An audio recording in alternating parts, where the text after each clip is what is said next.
ज़्यादा पसंद आएगी। मगर दोस्तों, पूरी कहानी समझने के लिए वीडियो को आखिर तक जरूर देखिएगा। तो चलिए अब शुरू करते हैं। बहुत समय पहले की बात है। भारत के उत्तरी भाग में दूर बसे राज्य में दो भाई रहते थे, जिनमें से एक अमीर और दूसरा बहुत गरीब था। गरीब भाई का नाम हरिहर था और अमीर भाई का नाम श्रीनाथ। अमीर भाई सुंदर था, सोने चांदी के गहने बनाता था, लेकिन उसका दिल उसे कठोर पत्थर से भी ज्यादा कठोर था। उसके जीवन में सिर्फ रुपयों पैसों का मूल्य था, रिश्तों और मानवता का नामो निशान तक नहीं था। दूसरी ओर गरीब भाई बहुत ही सीधा साधा, ईमानदार और दयालु था। वह जंगल से तिनके और लकड़ियां इकट्ठा करता, उन्हें बाजार में बेचता और तिनकों से झाड़ू बनाकर गांवों की हाट में जाकर बेचता और उनसे मिले पैसों से अपने परिवार का गुजारा करता था। अमीर भाई की कोई संतान नहीं थी, लेकिन गरीब भाई के दो जुड़वां बेटे थे। दोनों बच्चों की शक्ल इतनी समान थी कि माता पिता भी कई बार धोखा खा जाते। हरिहर की दिनचर्या हर रोज लगभग एक जैसी ही रहती थी। सुबह होते ही वह अपनी कुल्हाड़ी लेकर जंगल की ओर निकल पड़ता। रोज की तरह एक दिन जब वह जंगल में सूखी लकड़ियां बटोर रहा था, अचानक उसकी नजर एक अद्भुत चिड़िया पर पड़ी। वह चिड़िया साधारण नहीं लग रही थी। उसके पंख सोने की तरह चमक रहे थे, उसकी आंखें मोतियों जैसी दमक रही थीं और उसकी चोंच हीरे जैसी धारदार थी।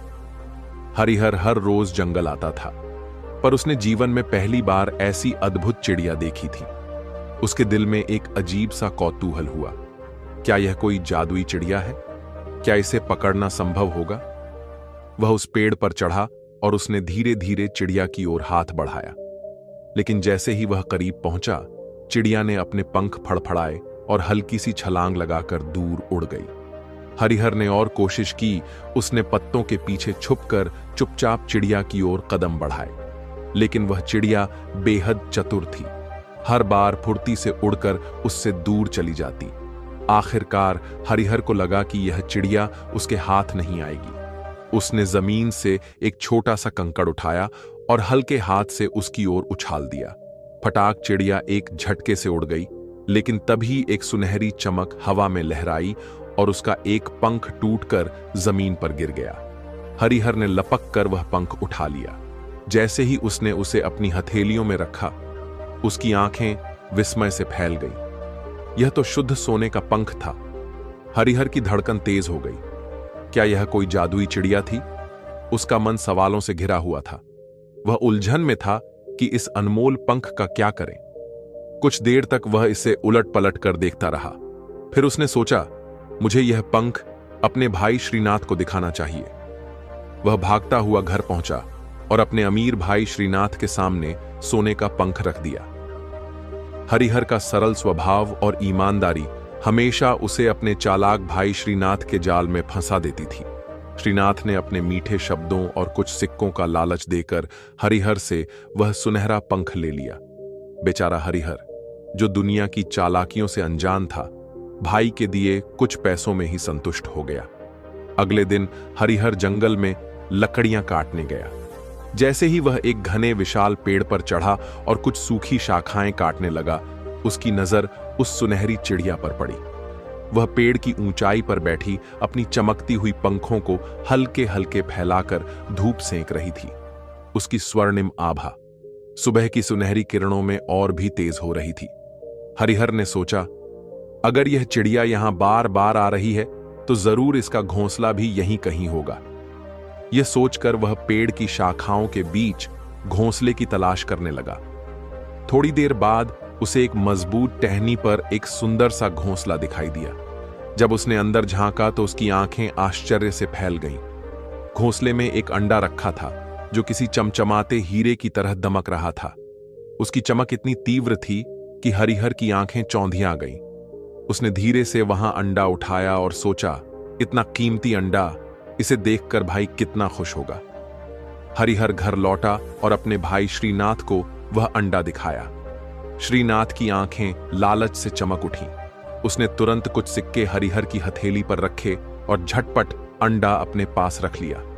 लेकिन उसकी लालसा यहीं खत्म नहीं हुई। उसने हरिहर से कहा, अगर तुम वह चिड़िया मुझे पकड़ कर ला दो जिसका यह अंडा है, तो मैं तुम्हें इतना धन दूंगा कि तुम्हें जीवन भर काम करने की जरूरत नहीं पड़ेगी। तुम्हारी गरीबी हमेशा के लिए दूर हो जाएगी। हरिहर इस प्रस्ताव पर गंभीरता से सोचने लगा। उसे लगा कि अगर वह यह कर सके तो शायद उसका और उसके परिवार का जीवन संवर सकता है। अगले दिन वह फिर जंगल की ओर चल पड़ा। जब वह जंगल पहुंचा तो उसने चारों ओर नजर दौड़ाई और कुछ ही दूरी पर उसी पेड़ पर चिड़िया को बैठा पाया। वह अपनी सुनहरी पंखों को फड़फड़ा रही थी और अपनी मीठी आवाज में चहक रही थी। हरिहर ने एक पत्थर उठाया और पूरी ताकत से निशाना साधा। पत्थर तेजी से हवा में लहराते हुए चिड़िया की ओर बढ़ा और एक झटके में उसे लगा चिड़िया फड़फड़ाते हुए नीचे गिरी और कांपने लगी। हरिहर ने बिना देर किए उसे उठा लिया। वह खुशी खुशी अपने भाई के पास पहुंचा और चिड़िया उसके सामने रखते हुए बोला, लो भाई, यही वह चिड़िया है जिसे लाने के लिए तुमने मुझसे कहा था। अब तुमने जो वादा किया था वह पूरा करो। श्रीनाथ ने बड़ी चालाकी से चिड़िया को हाथ में लिया, उसकी सुनहरी आभा को देखा और एक कुटिल मुस्कान के साथ कुछ सिक्के निकालकर हरिहर के हाथ में रख दिए। हरिहर तो बस इतने में ही संतुष्ट था, लेकिन वह नहीं जानता था कि इस चिड़िया के पीछे कितनी बड़ी रहस्य की परतें छुपी हुई थीं। बेचारा हरिहर, जिसने अपनी जिंदगी में कभी इतने पैसे नहीं देखे थे, कुछ सिक्के पाकर बेहद खुश हो गया। इन सिक्कों ने उसकी कई महीनों की मेहनत से मुक्ति दिला दी। अब उसे काम करने की कोई चिंता नहीं थी, लेकिन दूसरी ओर उसका चालाक भाई श्रीनाथ अपने लालच में डूबा हुआ था। श्रीनाथ को एक प्राचीन कथा याद आ रही थी, एक ऐसी रहस्यमयी चिड़िया की कथा। उसके दादा ने बताया था कि अगर सोने के जैसे दिखने वाली चिड़िया को मारकर उसकी कलेजी खा ली जाए तो उस व्यक्ति के तकिए के नीचे हर सुबह सोने के 2 अंडे रखे मिलते थे। यह कहानी याद करके श्रीनाथ की आंखें चमक उठीं। उसने बिना देर किए चिड़िया को अपनी पत्नी के पास ले जाकर कहा, इसे मारकर अच्छे से साफ करके पकाओ, लेकिन इसकी कोई भी चीज बेकार मत जाने देना। लेकिन वह चिड़िया कोई साधारण चिड़िया नहीं थी। श्रीनाथ की पत्नी ने उसे अच्छी तरह साफ किया और धीमी आंच पर पकाने के लिए रख दिया। संयोगवश उसी समय हरिहर के दोनों बेटे भी आ पहुंचे। जैसे ही वे रसोई घर के पास पहुंचे, उन्हें मांस पकने की सुगंध आई। जिज्ञासावश बड़े भाई ने उबलती हुई पतीली का ढक्कन उठाकर देखा और छोटे भाई ने चमचे से मांस को हिलाया। हिलाते ही 2 टुकड़े बाहर गिर पड़े। बड़े भाई ने मुस्कुराकर कहा, जो जमीन पर गिरता है उस पर बड़े का हक होता है। इतना कहते ही दोनों ने झटपट एक एक टुकड़ा उठा लिया और खा गए। इसी बीच श्रीनाथ की पत्नी वापस आ गई। उसने दोनों को कुछ खाते हुए देखा तो चौंक कर पूछा, तुम दोनों क्या खा रहे हो? बड़े बेटे ने मासूमियत से कहा, चूल्हे से 2 टुकड़े गिर गए थे, उन्हें वापस पतीली में डालना ठीक नहीं था, इसलिए हमने खा लिए। पत्नी ने घबराकर हांडी में झांका तो देखा कि चिड़िया की कलेजी और दिल के टुकड़े गायब थे। वह डर गई कि अगर श्रीनाथ को यह बात पता चली तो वह बहुत गुस्सा होगा। जल्दी से उसने घर में पले हुए कबूतरों में से एक को पकड़ा, उसे मारा और उसकी कलेजी व दिल निकालकर चिड़िया के मांस में मिला दिया। जब पकवान तैयार हो गया तो श्रीनाथ को रात के खाने में परोस दिया गया। श्रीनाथ ने बड़े मजे से मांस खाया और संतुष्ट होकर अपने बिस्तर पर इस उम्मीद से जा लेटा कि अब उसे रोज सुबह सोने के अंडे मिलेंगे। जब सुबह हुई तो श्रीनाथ बद्धी उत्सुकता से उठा और तकिए के नीचे हाथ डाला, लेकिन जैसे ही उसने उठकर देखा कि वहां कुछ भी नहीं था, उसकी आंखों में गहरी निराशा झलक उठी। यह देखकर वह परेशान हो गया, क्योंकि उसे यकीन था कि उस जादुई चिड़िया की कलेजी खाने के बाद उसे सोने के अंडे उसके सिरहाने रखे होने चाहिए थे, लेकिन कुछ नहीं हुआ। उधर हरिहर के दोनों बच्चे जब सुबह उठे तो उन्हें अपने सर के पास किसी चीज के गिरने की हल्की आवाज सुनाई दी। उन्होंने नीचे झुककर देखा तो उनकी आंखें आश्चर्य से फैल गईं। वहां सोने के 2 अंडे पड़े हुए थे। बच्चे ये देखकर हैरान रह गए। उन्होंने बिना देर किए यह अंडे उठा और अपने पिता के पास पहुंचे। हरिहर ने जैसे ही ये अंडे देखे, उसकी आंखों में आश्चर्य और घबराहट दोनों झलक उठे। उसने तुरंत बच्चों से पूछा, यह अंडे तुम्हें कहां से मिले? बच्चे खुद भी कुछ नहीं समझ पाए थे, इसलिए वे कोई जवाब नहीं दे सके। लेकिन यह चमत्कार अगले दिन भी हुआ और फिर उसके अगले दिन भी। हर सुबह बच्चों के सिरहाने 2 चमचमाते सोने के अंडे मिलते। अब हरिहर बेचैन हो उठा। उसे इस रहस्यमयी घटना की कोई समझ नहीं थी। डर और उलझन में वह अपने भाई श्रीनाथ के पास पहुंचा और उसे पूरी बात बताई। श्रीनाथ, जो पहले ही चालाकी और लालच में माहिर था, तुरंत सारी सच्चाई समझ गया। उसे अब एहसास हुआ कि चिड़िया की कलेजी खाने का असली फायदा उसके भतीजे को मिल रहा है। उसका मन नफरत और जलन से भर गया, लेकिन उसने अपनी भावनाएं छिपाते हुए हरिहर को डराने की चाल चली। मेरे भाई, यह बहुत बुरा संकेत है, श्रीनाथ ने चिंतित स्वर में कहा। लगता है तुम्हारे बच्चों पर किसी बुरी आत्मा का साया पड़ गया है। ये सोने के अंडे कोई शुभ संकेत नहीं, बल्कि एक भयानक मुसीबत की निशानी है। अगर तुमने इन्हें अपने घर में रखा तो यह तुम्हारी बदकिस्मती बन जाएगी। तुम्हें इन्हें फौरन जंगल में छोड़ देना चाहिए, वरना तुम्हारे पूरे परिवार पर आफत आ जाएगी। हरिहर सीधा सादा आदमी था। उसे सही गलत की परख नहीं थी। वह हमेशा अपने चालाक भाई पर भरोसा करता था। श्रीनाथ की बात सुनकर उसका दिल डर से भर गया। अपने ही बच्चों को अभिशाप मानकर उसने उन्हें जंगल में छोड़ने का कठोर फैसला कर लिया। एक दिन जब सूरज ढल रहा था, हरिहर अपने दोनों मासूम बेटों को लेकर घने जंगल में पहुंचा। वहां हर ओर अंधेरा और सन्नाटा था। चिड़ियों की आवाजें धीरे धीरे धीमी पड़ रही थीं। बच्चों को यह समझ नहीं आ रहा था कि उनके पिता उन्हें जंगल में क्यों लाए हैं। फिर अचानक हरिहर ने बच्चों से कहा, तुम यहां खेलो, मैं अभी आता हूं। और यह कहकर वह चुपचाप पीछे हटने लगा। बच्चों को तब तक एहसास नहीं हुआ कि उनका पिता उन्हें अकेला छोड़कर जा रहा है, लेकिन जैसे ही उन्होंने मुड़कर देखा, उनका दिल जोर जोर से धड़कने लगा। पिताजी, आप कहां जा रहे हैं? छोटे बेटे ने घबराकर आवाज दी, लेकिन हरिहर ने कोई जवाब नहीं दिया। वह तेजी से जंगल के बाहर की ओर बढ़ने लगा।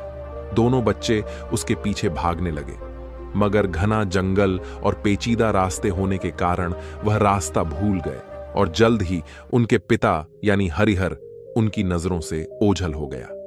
अब दोनों बच्चे जंगल के बीच अकेले रह गए। कुछ देर तक वे भौंचक्के खड़े रहे। फिर जब उन्हें यकीन हो गया कि उनके पिता अब वापस नहीं आएंगे, तो उन्हें घबराहट होने लगी।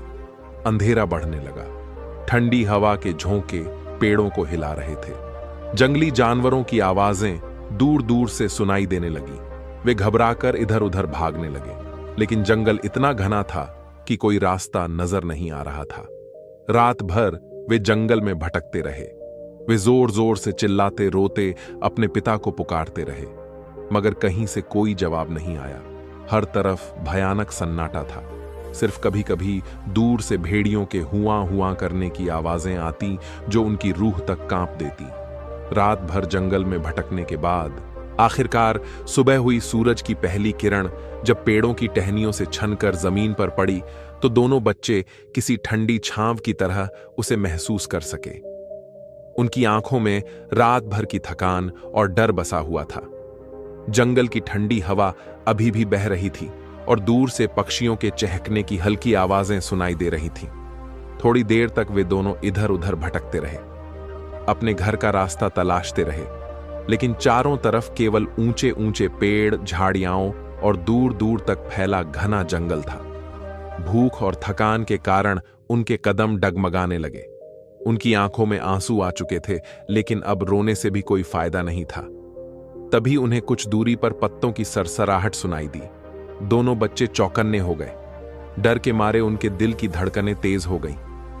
कहीं यह कोई जंगली जानवर तो नहीं?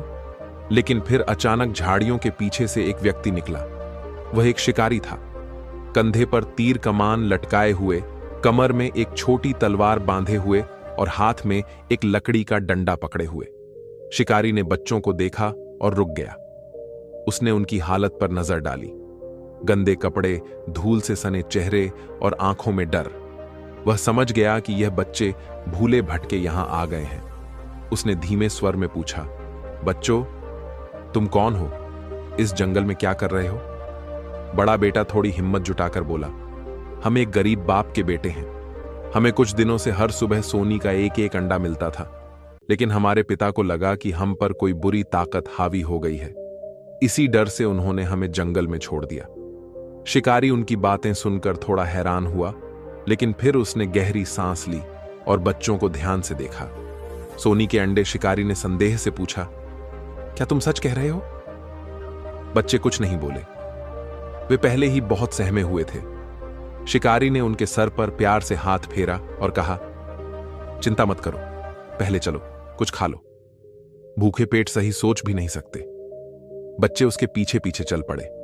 उन्हें नहीं पता था कि यह शिकारी कौन है, लेकिन उनके पास कोई और रास्ता भी नहीं था। शिकारी उन्हें अपने घर ले गया। संयोग से शिकारी की कोई संतान नहीं थी।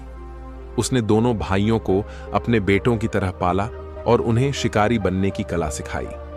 बड़े भाई का नाम श्रीनाथ रखा और छोटे भाई का श्रीकांत। धीरे धीरे दोनों भाई तेज और कुशल शिकारी बन गए। जंगल में उनके नाम की धाक जम गई। लोग दूर दूर तक उनके शिकार करने के हुनर की चर्चा करने लगे। जब दोनों पूरी तरह से सक्षम हो गए तो एक दिन शिकारी ने उनसे कहा, अब तुम दोनों आजाद हो, जहां चाहो जा सकते हो। यह सुनकर दोनों भाई एक दूसरे को देखने लगे। वे शिकारी से बहुत प्यार करने लगे थे, मगर उन्हें अब अपनी राह खुद तय करनी थी।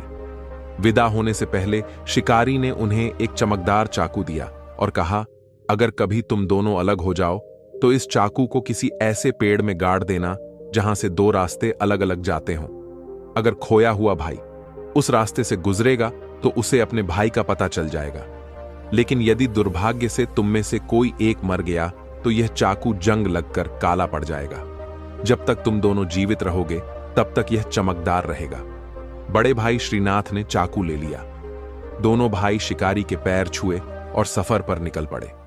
दिन भर चलने के बाद जब शाम ढली तो वे एक घने जंगल में पहुंचे। उन्होंने एक बड़े पेड़ के नीचे बैठकर पोटली से खाना निकालकर खाया और खुली हवा में सो गए। सुबह फिर यात्रा शुरू की, मगर जंगल से बाहर निकलना आसान नहीं था। दिन भर भटकने के बाद भी उन्हें कोई रास्ता नहीं मिला। शाम होते होते वे बहुत थक चुके थे और भूख से बेहाल थे। तब बड़े भाई ने कहा, हमें रात के खाने के लिए कुछ शिकार करना चाहिए। छोटे भाई ने हामी भरी और दोनों ने शिकार की तैयारी की। बड़े भाई ने अपनी बंदूक एक झाड़ी पर तानी और निशाना साधा। अचानक झाड़ी में हलचल हुई और एक खरगोश तेजी से बाहर भागा। छोटे भाई ने फौरन दूसरा निशाना लगाया, मगर गोली खरगोश को हल्की सी लगी और वह घायल होकर गिर पड़ा।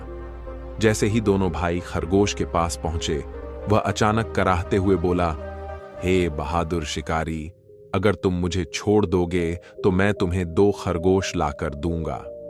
दोनों भाई उसकी बात सुनकर एक दूसरे को देखने लगे। कुछ सोचने के बाद उन्होंने उस घायल खरगोश पर भरोसा किया और उसे छोड़ दिया। थोड़ी देर बाद झाड़ियों के पीछे से खरगोश लौट आया। इस बार उसके साथ 2 छोटे छोटे खरगोश थे, बिल्कुल सफेद मुलायम रोंों वाले, जैसे रुई के फाहे। उनकी चमकती हुई लाल आंखें मासूमियत से इधर उधर देख रही थीं। दोनों शिकारी भाइयों ने जब उन नन्हे खरगोश को देखा तो उनका मन पिघल गया। वे इतने प्यारे थे कि उन्हें मारने का विचार भी उनके मन में नहीं आया।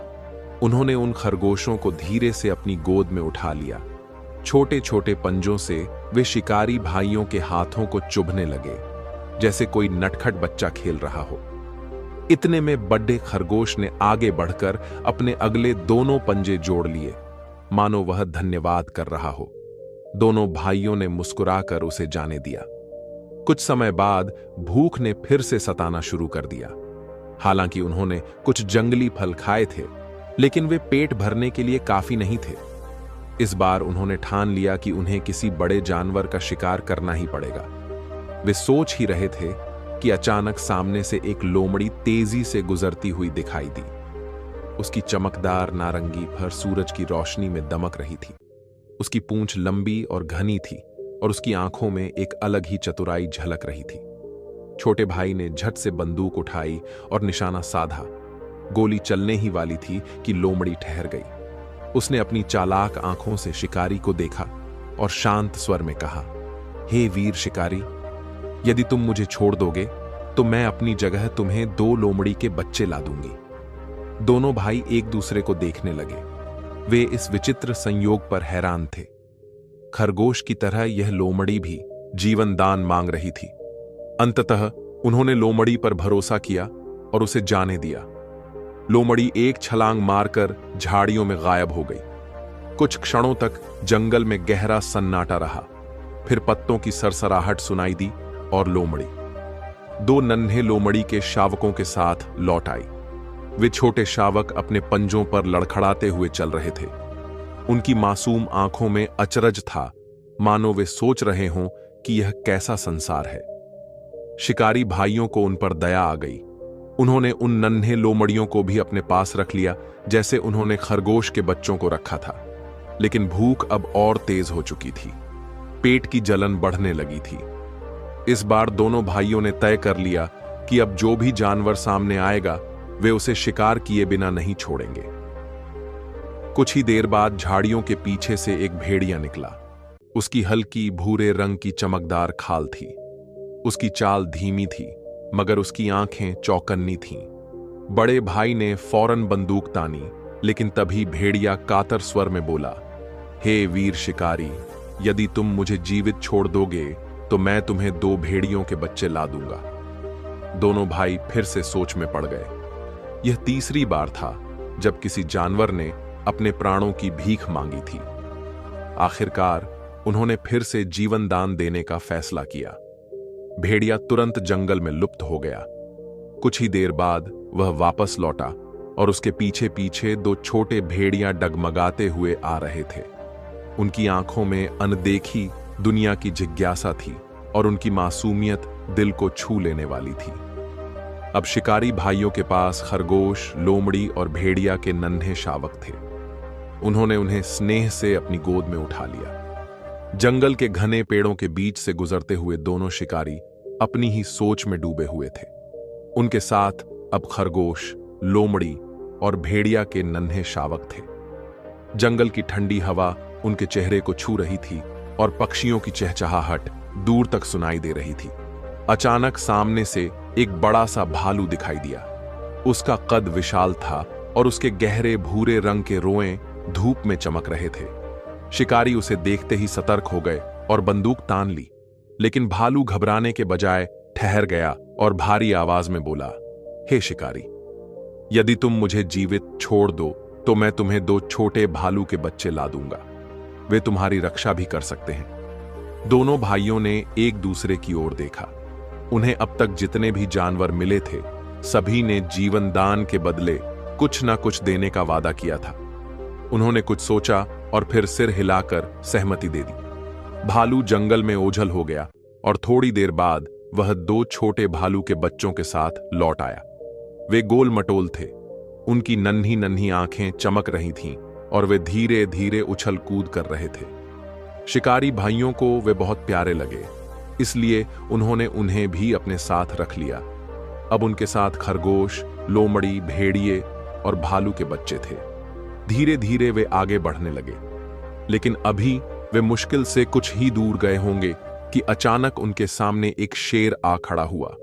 उसकी चमचमाती सुनहरी त्वचा और तीखी आंखें भय उत्पन्न कर रही थीं। शिकारी ने बिना किसी डर के अपनी बंदूक उठा ली, लेकिन जैसे ही उन्होंने निशाना साधा, शेर ने गरज कर कहा, यदि तुम मुझे जीवित छोड़ दो तो मैं तुम्हें 2 शेर के बच्चे लाकर दूंगा। दोनों भाई हैरान थे। आज जंगल में अजीब ही घटनाएं हो रही थीं, लेकिन अब तक उनके पास जो जानवर थे वे सभी पहले जीवन दान मांग चुके थे। उन्होंने एक बार फिर सहमति दी और शेर कुछ ही पलों में झाड़ियों में गायब हो गया। थोड़ी देर बाद वह 2 छोटे शेर के शावकों के साथ लौटा। वे अपनी छोटी पूंछ हिलाते हुए धीरे धीरे चल रहे थे। शिकारी भाइयों को उनकी मासूमियत देखकर दया आ गई और उन्होंने उन्हें भी अपने साथ रख लिया। अब उनके पास खरगोश, लोमड़ी, भेड़िया, भालू और शेर के बच्चे थे। लेकिन समस्या यह थी कि वे खुद भूखे थे। कई घंटे बीत चुके थे और अब भूख असहनीय हो गई थी। उन्होंने लोमड़ियों की ओर देखा और कहा, तुम जंगल के सबसे चतुर जानवर मानी जाती हो। तुम्हें रास्ते और शिकार के बारे में सबसे ज्यादा पता होता है। अगर तुम्हें कोई उपाय सूझता है तो जल्दी बताओ। दोनों लोमड़ियों ने आपस में कुछ फुसफुसाया। फिर शिकारी भाइयों की ओर देखा और कहा, यहां से कुछ दूरी पर एक गांव है। हमारे माँ बाप वहां से अक्सर मुर्गियां लाया करते थे। हम तुम्हें वहां ले चलते हैं। तुम गांव के बाहर इंतजार करना। हम तुम्हारे लिए 2 मुर्गियां पकड़ लाएंगे। दोनों भाइयों को यह सुझाव अच्छा लगा। वे लोमड़ियों के पीछे पीछे गांव की ओर बढ़े। कुछ ही देर में वे गांव के पास पहुंच गए। गांव की बत्तियां टिमटिमा रही थीं और कहीं कहीं से लोगों के बातचीत करने की आवाजें आ रही थीं। शिकारी गांव के बाहर ठहर गए और दोनों लोमड़ियों दबे पांव गांव के भीतर चली गईं। कुछ देर बाद वे वापस आए और उन्होंने शिकारियों को कुछ मुर्गियां दिखाई, लेकिन शिकारी भाइयों ने उन मुर्गियों को पकड़ने से इनकार कर दिया। कई दिनों तक दोनों भाई यूं ही जंगलों और पहाड़ों से गुजरते रहे। उनके साथ अब भी वे जानवर थे, जिनके कारण उनका सफर कुछ आसान भी था और रोचक भी। लेकिन एक दिन उनकी मुलाकात एक धनी व्यक्ति से हुई। वह व्यक्ति रौबदार था और उसकी पोशाक से साफ झलक रहा था कि वह किसी ऊंचे घराने से ताल्लुक रखता है। उसने दोनों भाइयों को ध्यान से देखा और फिर कहा, मैंने सुना है कि तुम दोनों बहुत अच्छे शिकारी हो। मुझे अपने लिए एक भरोसेमंद शिकारी की जरूरत है। अगर तुम में से कोई मेरे साथ चलना चाहे तो मैं उसे अच्छा इनाम दूंगा और अपना सेवक बना लूंगा। दोनों भाइयों ने एक दूसरे की ओर देखा। वे साथ रहना चाहते थे, लेकिन यह एक अच्छा अवसर भी था। उन्होंने आपस में कुछ विचार किया और फिर छोटे भाई श्रीकांत ने उस अमीर व्यक्ति के साथ जाने की सहमति दे दी। अब दोनों भाइयों को अलग होने का समय आ गया था।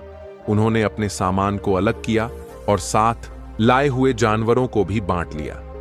श्रीनाथ ने एक शेर, एक भालू, एक भेड़िया, एक लोमड़ी और एक खरगोश अपने पास रखे, जबकि श्रीकांत ने बाकी जानवर अपने साथ रख लिए। विदा लेते समय दोनों भाइयों ने भावुक होकर एक दूसरे को गले लगाया। उनके पिता ने उन्हें एक चाकू दिया था, जिसे उन्होंने एक घने पेड़ के तने में गाड़ दिया। यह निशानी थी कि जब भी कोई मुसीबत में होगा तो दूसरा भाई उसे ढूंढ सकेगा। अब उनके रास्ते अलग अलग हो चुके थे। श्रीनाथ पश्चिम की ओर रवाना हुआ और श्रीकांत पूरब दिशा की ओर बराच चला। श्रीकांत अपने जानवरों के साथ चलता रहा और कुछ ही दिनों बाद एक बड़े शहर में पहुंच गया। लेकिन जैसे ही वह शहर में दाखिल हुआ, उसके कदम ठिठक गए। चारों ओर गहरे रंग के झंडे लहराते दिख रहे थे। गलियां सूनी थीं। लोग उदास चेहरे लिए इधर उधर घूम रहे थे। पूरा शहर किसी मातम में डूबा हुआ लग रहा था। श्रीकांत को यह सब देखकर हैरानी हुई। उसने सोचा कि आखिर इस शहर में ऐसा क्या हुआ है। थोड़ी देर बाद वह एक सराय पर पहुंचा, जो दूर दूर तक सिंह सराय के नाम से मशहूर थी। लेकिन जैसे ही उसने सराय के फाटक पर नजर डाली तो देखा कि वहां शेर की जगह हिरण की मूर्तियां लगी हुई थीं। यह देखकर उसे और भी अचरज हुआ। वह अंदर गया, अपना सामान एक कमरे में रखा और अपने सभी जानवरों को अस्तबल में बांध दिया। जब वह कुछ आराम करने के लिए बैठा तो उसने सराय के मालिक से पूछा, पूरा शहर इतना गमगीन क्यों है? हर जगह अंधेरा सा माहौल क्यों है? सराय के मालिक ने गहरी सांस ली और भारी आवाज में कहा, कल इस देश की राजकुमारी की मृत्यु होने वाली है। श्रीकांत यह सुनकर चौंक पड़ा। क्या वह बहुत ज्यादा बीमार है? सराय वाले ने दुखी स्वर में कहा, नहीं, वह बिल्कुल स्वस्थ है। वह जवान और असाधारण रूप से सुंदर भी है, लेकिन दुर्भाग्य यह है कि उसकी मृत्यु निश्चित है और वह भी बहुत ही क्रूर तरीके से। इतना कहकर सराय वाला चुप हो गया। उसकी आंखों में दुख साफ झलक रहा था। श्रीकांत ने गंभीर स्वर में पूछा, आखिर यह कैसा अभिशाप है? कोई ना कोई कारण तो होगा जो इस तरह मासूम लड़कियों की बलि दी जा रही है। सराय मालिक ने गहरी सांस लेते हुए कहा, यहां से थोड़ी दूरी पर एक विशाल पर्वत है, जहां एक भयानक दैत्याकार सर्प रहता है। उसकी 7 फन है और वह इतना विकराल है कि पूरा नगर उससे भयभीत रहता है। उसकी एक शर्त है, हर दिन उसे एक कन्या बलि के रूप में दी जाए। यदि यह शर्त पूरी ना की जाए तो वह पूरे राज्य को तहस नहस कर देगा। अब तक नगर की सभी युवतियां उसकी भेंट चढ़ चुकी हैं। अंततः अब राजा की बेटी के अलावा कोई और कन्या बची ही नहीं है। कल राजकुमारी की बारी है। श्रीकांत का हृदय विचलित हो उठा। उसने क्रोध में कहा, लेकिन तुम लोगों ने उस दैत्य को मारने का प्रयास क्यों नहीं किया? सराय मलिक ने निराश स्वर में उत्तर दिया। कई वीर योद्धाओं और प्रसिद्ध शिकारियों ने यह साहस किया था, लेकिन कोई भी जीवित वापस नहीं लौट सका। श्रीकांत कुछ देर चुप रहा, फिर दृढ़ स्वर में बोला, ठीक है, मैं इस विषय पर विचार करूंगा और शीघ्र ही कुछ हल निकालने की कोशिश करता हूं। यह कहकर वह अस्तबल की ओर बढ़ा। वहां पहुंचकर उसने अपने सभी जानवरों को इकट्ठा किया और उन्हें पूरी कहानी विस्तार से सुनाई। जैसे ही उन्होंने यह सुना, शेर ने जोर से गरजकर अपना गुस्सा प्रकट किया। भालू गहरे स्वर में गिड़गिड़ाया। भेड़िया तीखी आवाज में गुर्राया। लोमड़ी सोच में पड़ गई और बेचारा खरगोश तो डर से कांपने ही लगा। कुछ देर बाद शेर ने दहाड़ते हुए कहा, इस दैत्य को तुरंत मारकर इसके टुकड़े टुकड़े कर देना चाहिए। भालू बोला, हां, इसे सीधा पकड़कर इसकी गर्दन दबा देनी चाहिए। भेड़िया गुर्राया, मुझे भी यही उपाय सही लगता है। लेकिन लोमड़ी शांत रही। उसने धीरे से कहा, हमें कोई ऐसी युक्ति सोचनी चाहिए जिससे राजकुमारी को जरा भी हानि ना पहुंचे और वह दैत्य हमारे वश में आ जाए। खरगोश कांपते हुए बोला, मुझे तो लगता है कि जितनी जल्दी हो सके हमें यहां से भाग जाना चाहिए। श्रीकांत ने सबकी बातें सुनी और फिर लोमड़ी की ओर देखकर बोला, तुम्हारी सोच मुझे सबसे ज्यादा उचित लगती है।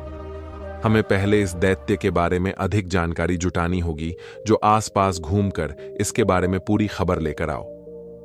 लोमड़ी जंगल में इधर उधर घूमी और दूसरी लोमड़ियों से मिली। उसने पूरी बात उन्हें विस्तार से बताई। एक बूढ़ी और अनुभवी लोमड़ी ने ध्यान से सब सुना और फिर गंभीर स्वर में बोली, मैं तुम्हारे मलिक को अजगर से लड़ने की कोई तरकीब तो नहीं बता सकती, लेकिन एक उपाय जरूर है। बूढ़ी लोमड़ी ने कहा, सामने वाले पहाड़ के आधे रास्ते पर एक पुरानी झोपड़ी है। ऐसा कहा जाता है कि कभी वहां शिकारी के देवता निवास किया करते थे। अगर तुम्हारा मलिक आज रात वहां जाकर प्रार्थना करे तो शायद उसे कोई दिव्य संकेत मिल जाए। यह सुनकर लोमड़ी तुरंत वापस लौटी और श्रीकांत को सारी बात बताई। उसने बुद्धि लोमड़ी द्वारा बताए गए उपाय के बारे में बताया। श्रीकांत ने बिना देर किए निर्णय लिया। उसने शाम होते ही अपने सभी जानवरों को तैयार किया और बिना किसी को बताए पहाड़ की ओर बढ़ चला। अंधेरा धीरे धीरे घिरने लगा था। ठंडी हवा के झोंके पहाड़ों से टकराकर रहस्यमय सन्नाटा फैला रहे थे। पहाड़ की चोटी दूर से ही काली परछाई जैसी दिख रही थी। आधे रास्ते में उसे वह झोपड़ी दिखाई दी। वह टूटी फूटी, बेहद पुरानी और रहस्यमयी थी, मानो सदियों से किसी ने वहां कदम न रखा हो।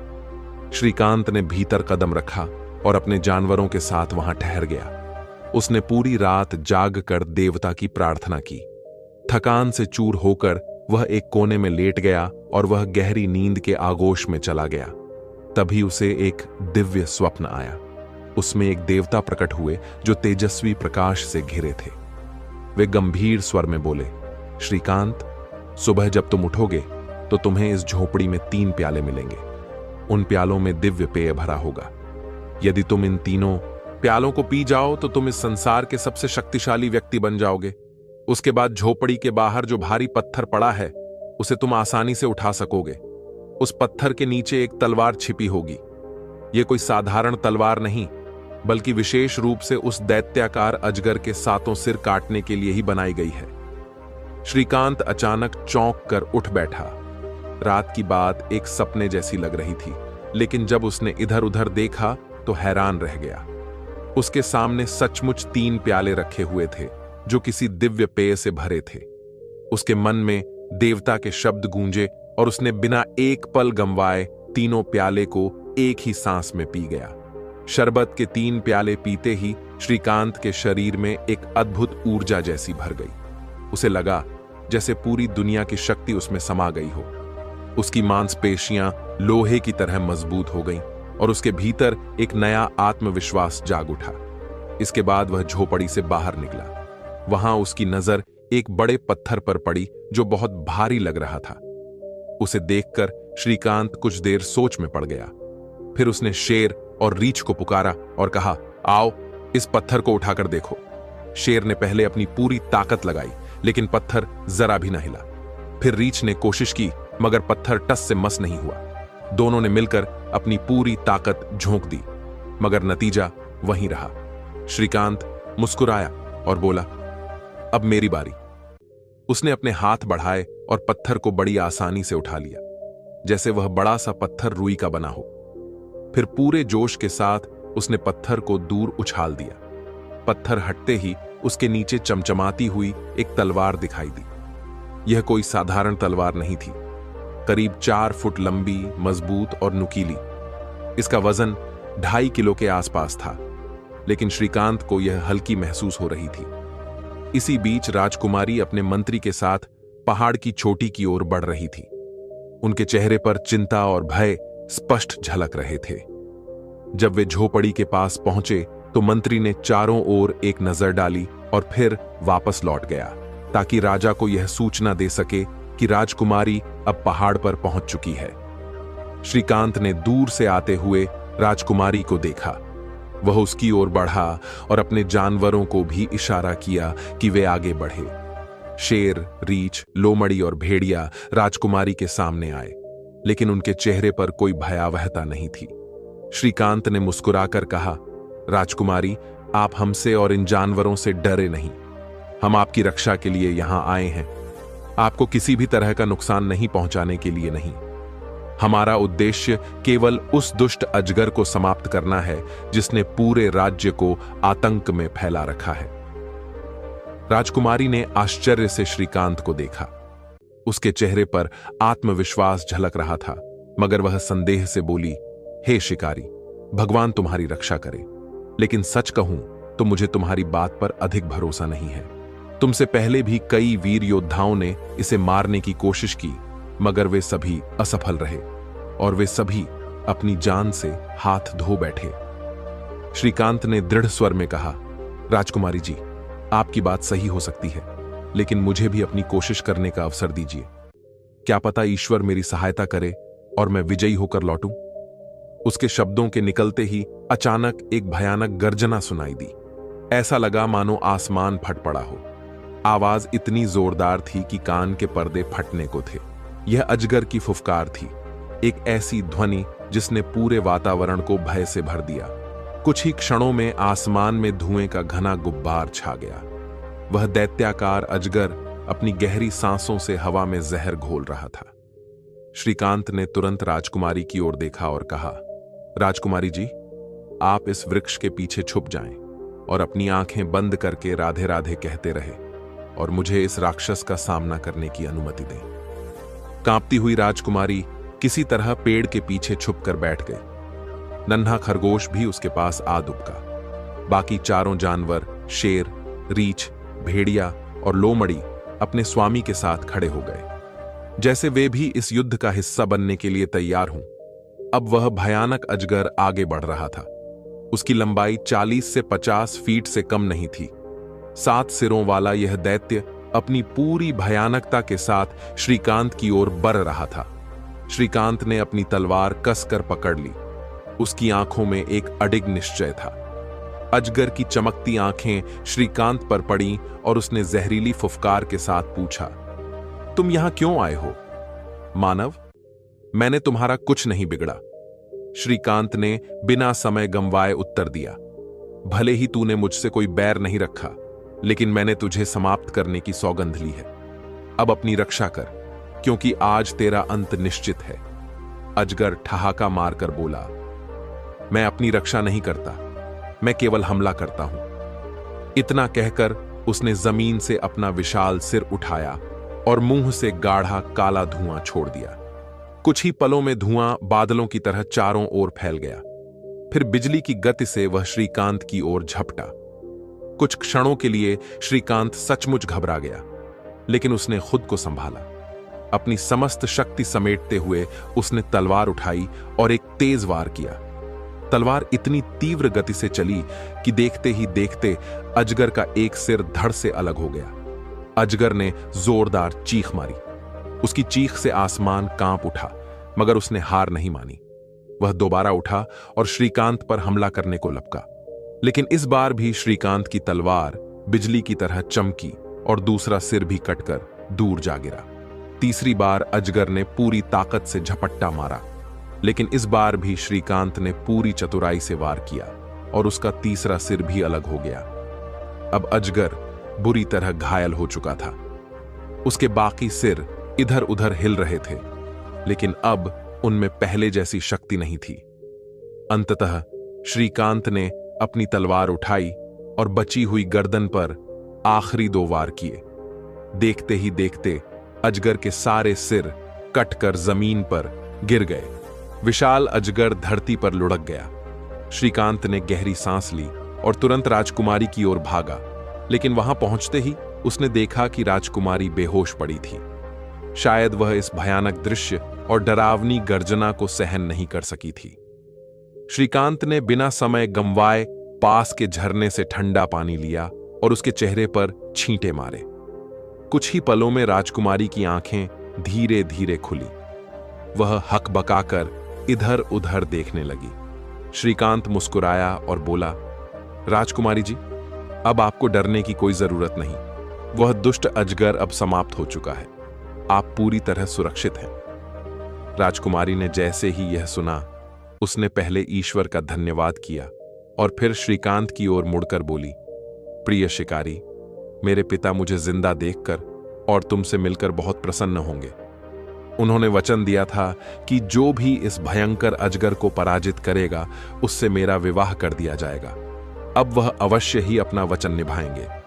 इसके बाद उसने उन जानवरों की ओर देखा जिन्होंने इस कठिन यात्रा में उनका साथ दिया था।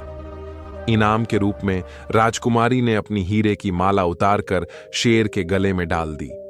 अपने बहुमूल्य कान के झुमके उसने रीछ के कानों में पहना दिए। भेड़िए के पैरों में अपने हाथों के कड़े पहना दिए। 2 कीमती अंगूठियां, जिनमें से एक माणिक और दूसरी हीरे की थीं, लोमड़ी और खरगोश को दे दी। शिकारी श्रीकांत को उसने अपना रेशमी रुमाल दिया, जो उसके आंसुओं से भीगा हुआ था। श्रीकांत ने अजगर के 7 सिरों की जीभ काटकर अपने रुमाल में बांध ली, ताकि वह प्रमाण के रूप में राजा को दिखा सके। इसके बाद वे सब आगे बढ़े और एक घने छायादार पेड़ के नीचे विश्राम करने के लिए लेट गए। शिकारी लड़ाई की थकान से और राजकुमारी भी पूरी तरह निढाल हो चुकी थी।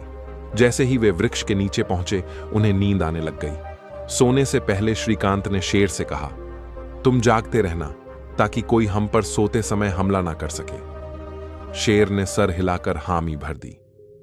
कुछ ही देर बाद श्रीकांत और राजकुमारी गहरी नींद में डूब गए।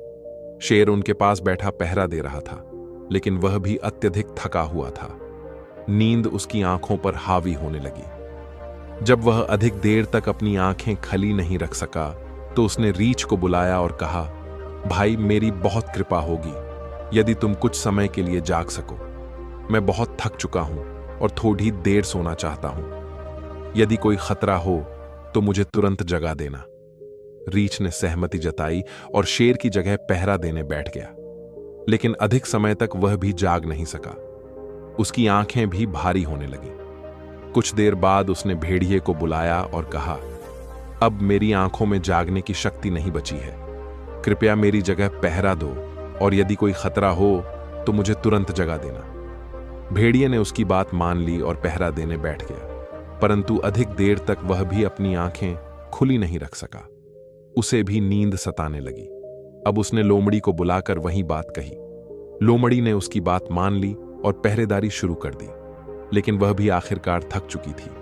नींद से बोझिल होकर उसने खरगोश से कहा, भाई खरगोश, तुम तो सोते हुए भी अपनी आंखें खोलकर रख सकते हो। मैं हाथ जोड़कर विनती करती हूं कि अब तुम मेरी जगह पहरा दो। यदि कोई भी हलचल हो तो तुरंत मुझे जगा देना। बेचारे गरीब खरगोश को कुछ देर बाद एहसास हुआ कि सबसे ज्यादा तो वही थका हुआ है। बिना किसी को बताए वह भी आंखें मूंद कर सो गया। अब शिकारी राजकुमारी, शेर, रीछ, भेड़िया, लोमड़ी और खरगोश सभी गहरी नींद में डूब चुके थे। उधर वह मंत्री जो राजकुमारी के साथ आया था वापस लौट आया था। क्यों? पहले तो उसे तेज आवाजें सुनाई दी, लेकिन कुछ देर बाद सब कुछ एकदम शांत हो गया था। ऐसे में उसे बड़ा अजीब लगा, क्योंकि यह अजगर की आदत के विपरीत था। वह जानता था कि अजगर जीवित होता तो उसकी भयानक आवाजें गूंज रही होती। वह यह जानने के लिए तेजी से पहाड़ी की ओर भागा और ऊपर चढ़ने लगा। जब वह चोटी पर पहुंचा तो जो दृश्य उसके सामने था उसे देखकर वह हतप्रभ रह गया। अजगर के कटे हुए सर जमीन पर बिखरे पड़े थे। थोड़ी ही दूर पर शिकारी राजकुमारी और उनके साथ के सभी जानवर एक घने पेड़ के नीचे गहरी नींद में सो रहे थे। लेकिन यह मंत्री दुष्ट प्रवृत्ति का था। उसके मन में एक कपटपूर्ण योजना जन्म ले चुकी थी। उसने सोचा कि अगर वह इस कारनामे को अपने नाम करवा ले तो राजा उसे सम्मानित करेगा और शायद राजकुमारी से उसका विवाह भी हो जाए। लेकिन इसके लिए शिकारी को हमेशा के लिए खत्म करना होगा। मंत्री ने धीरे धीरे शिकारी के पास जाकर उसकी तलवार उठा ली। उसकी आंखों में कपट की चमक थी और उसके होठों पर एक शातिर मुस्कान। वह दबे पांव श्रीकांत के पास पहुंचा और एक ही वार में उसका सिर धड़ से अलग कर दिया। इसके बाद उसने राजकुमारी को झकझोर कर जगाया। राजकुमारी ने जैसे ही अपनी आंखें खोलीं और मंत्री को सामने खड़ा देखा तो वह घबरा गई। मंत्री ने धीमी आवाज में कहा, घबराने की कोई जरूरत नहीं, तुम्हें सब कुछ अभी पता चल जाएगा। राजकुमारी ने जैसे ही शिकारी की ओर देखा तो उसका दिल दहल उठा। श्रीकांत का शरीर जमीन पर पड़ा था और उसका सर उससे अलग पड़ा था। यह भयावह दृश्य देखकर उसके मुंह से एक चीख निकल गई। उसकी आंखों में आंसू उमड़ पड़े, लेकिन मंत्री ने उसे घूर कर देखा और कठोर स्वर में कहा, चीखने चिल्लाने से कुछ नहीं होगा। अब तुम पूरी तरह से मेरे कब्जे में हो। अगर तुमने मेरी बात नहीं मानी तो तुम्हारा भी यही हाल कर दूंगा। राजकुमारी कांप उठी। उसने आंसुओं से भीगे स्वर में पूछा, आखिर तुम मुझसे क्या चाहते हो? मंत्री ने तलवार लहराते हुए कहा, तुम राजा के सामने जाकर कहना कि इस अजगर को मैंने मारा है। राजकुमारी ने आंसू पोंछते हुए दृढ़ स्वर में कहा, मैं झूठ नहीं बोल सकती। मंत्री का चेहरा गुस्से से लाल हो गया। उसने तलवार उठाकर कहा, अगर तुमने मेरी बात नहीं मानी तो तुम्हारा भी वही हाल होगा जो इस शिकारी का हुआ है। बेचारी राजकुमारी डर के मारे कांपने लगी। वह असहाय थी। उसके पास कोई और रास्ता नहीं था। भारी मन से उसने मंत्री की शर्त मान ली। मंत्री ने राहत की सांस ली और राजकुमारी को लेकर राजमहल की ओर चल पड़ा। जब राजा ने अपनी बेटी को जीवित देखा तो उसकी खुशी का ठिकाना न रहा। उसने तुरंत मंत्री से पूछा, अरे यह तो आश्चर्यजनक है, बोलो कैसे मेरी बेटी की जान बच गई? मंत्री ने सर झुकाकर कहा, महाराज, यह सब आपकी कृपा से संभव हुआ। मैंने अपनी जान पर खेलकर राजकुमारी को बचाया और उसे भयानक अजगर का आज अंत कर दिया। राजा ने गर्व से उसकी पीठ थपथपाई और दरबारियों की ओर देखकर कहा, हम इस वीर मंत्री को सम्मानित करेंगे। लेकिन राजकुमारी का दिल रो रहा था। वह जानती थी कि सच क्या था। राजा को जब मारे जाने की खबर मिली तो वह अत्यंत प्रसन्न हुआ, लेकिन साथ ही उसे यह जानकर आश्चर्य भी हुआ कि यह पराक्रम मंत्री ने किया है। वह अपनी बेटी की ओर मुड़ा और उससे पूछा, बेटी, क्या यह सच है? राजकुमारी ने मंत्री की ओर देखा, फिर धीरे से बोली, जो कुछ भी यह कह रहे हैं वही सच होगा। इसके बाद मंत्री ने राजा को उसका वादा याद दिलाया, वह वादा जो उसने अपनी बेटी के विवाह को लेकर किया था। राजा ने एक बार फिर राजकुमारी की ओर देखा। वह पहले तो चुप रही, लेकिन जब राजा ने जोर देकर उत्तर मांगा तो उसने धीमे स्वर में कहा, अगर आपकी प्रसन्नता इसी में है तो मुझे कोई आपत्ति नहीं, लेकिन मुझे कम से कम 1 वर्ष का समय चाहिए। मंत्री यह सुनकर व्याकुल हो उठा। उसने तुरंत विरोध किया, लेकिन राजकुमारी अपने निर्णय पर अडिग रही। मंत्री इस डर से चुप रह गया कि कहीं क्रोध में आकर राजकुमारी सच ना उगल दे। आखिरकार उसे मजबूर होकर 1 वर्ष प्रतीक्षा करने के लिए सहमत होना पड़ा। उधर श्रीकांत बेचारा तो काल के गाल में समा चुका था, लेकिन उसके जानवर अभी भी गहरी नींद में सो रहे थे। मंत्री राजकुमारी को लेकर चला गया और उसके जाने के कुछ घंटे बाद एक भंवरा उड़ता हुआ वहां आया। वह भिनभिनाते हुए खरगोश के चेहरे पर आकर बैठ गया। खरगोश ने नींद में ही हाथ झटका और उसे उड़ा दिया, लेकिन भंवरा फिर लौटकर उसी स्थान पर बैठ गया। खरगोश ने एक बार फिर उसे भगाया, पर इस बार भंवरा डटा रहा और उसने खरगोश को डंक मार दिया। दांत लगते ही खरगोश दर्द से चीख पड़ा और हड़बड़ाकर उठ बैठा। उसकी चीख सुनते ही लोमड़ी की आंख खुल गई। उसने झटपट भेड़िया को जगाया। भेड़िए ने रीछ को उठाया और रीछ ने शेर को जगा दिया। शेर जैसे ही उठा और उसने चारों ओर नजर दौड़ाई तो उसका गुस्सा 7वें आसमान पर जा पहुंचा। उसने देखा कि राजकुमारी वहां नहीं थी और उसका स्वामी श्रीकांत कटे हुए सिर के साथ निर्जीव पड़ा था। यह दृश्य देखकर शेर क्रोध से कांप उठा। उसने गर्जना करते हुए रीछ की ओर घूर कर देखा और गरजते हुए पूछा, यह सब क्या हो गया? तुमने मुझे जगाया क्यों नहीं? रीछ भी भयभीत हो गया। उसने कांपते हुए भेड़िए की ओर देखा और कहा, तुमने मुझे क्यों नहीं उठाया? भेड़िया ने लोमड़ी से यही सवाल किया और लोमड़ी ने खरगोश को दोषी ठहराया। अब बेचारा खरगोश किससे सवाल करता? सभी जानवरों ने अपनी नाराजगी उस पर उतारनी शुरू कर दी। शेर ने दहाड़ते हुए कहा, यह सब तुम्हारी लापरवाही के कारण हुआ है। अब इसकी सजा भी तुम्हें ही मिलेगी। सभी जानवरों ने आपस में सलाह की कि खरगोश को दंड दिया जाए। खरगोश घबराकर उनके पैरों में गिर पड़ा और कांपते स्वर में बोला, मुझे मत मारो। मैं एक ऐसी युक्ति बताता हूं जिससे हमारा स्वामी फिर से जीवित हो सकता है। सभी जानवरों ने आश्चर्य से उसकी ओर देखा। शेर ने गहरी आवाज में पूछा, कैसी युक्ति? खरगोश बोला, यहां से कुछ दूरी पर एक स्थान है जहां जीवन बूटी पाई जाती है। अगर किसी घायल व्यक्ति के घाव पर यह बूटी रख दी जाए तो वह तुरंत भर जाता है, और यदि किसी मृत व्यक्ति के कटे हुए अंगों को जोड़कर इस बूटी को लगाया जाए तो वह फिर से जीवित हो सकता है। शेर की आंखों में आशा की चमक जागी। उसने तुरंत पूछा, वह स्थान कितनी दूर है? खरगोश ने सिर झुकाकर कहा, लगभग 200 मील दूर। शेर ने अपने नुकीले दांत दिखाते हुए कहा, तुम्हारे पास 24 घंटे का समय है। इसके भीतर वह बूटी लेकर आओ, वरना अंजाम भुगतने के लिए तैयार रहो। यह सुनते ही खरगोश घबराया, लेकिन हिम्मत जुटाकर तुरंत वहां से रवाना हो गया। अभी 24 घंटे भी पूरे नहीं हुए थे कि खरगोश जीवनदायिनी बूटी का पौधा जड़ से उखाड़कर अपने मुंह में दबाकर वापस आ गया। सभी जानवरों की आंखों में उम्मीद की चमक थी। शेर ने बूटी खरगोश के हाथ से ली और रीछ की ओर देखते हुए बोला, तुम काफी समझदार लगते हो, इसीलिए हमारे स्वामी के कटे हुए सिर को उनके शरीर से जोड़ो। मैं इसे मजबूती से पकड़कर रखूंगा। और हां खरगोश, तुम लोमड़ी के कंधे पर चढ़कर इस बूटी को घाव पर लगा देना। चारों जानवर अपने अपने काम में जुट गए। वे अपने स्वामी से बहुत प्रेम करते थे, इसलिए उन्होंने पूरी लगन से अपना कर्तव्य निभाया।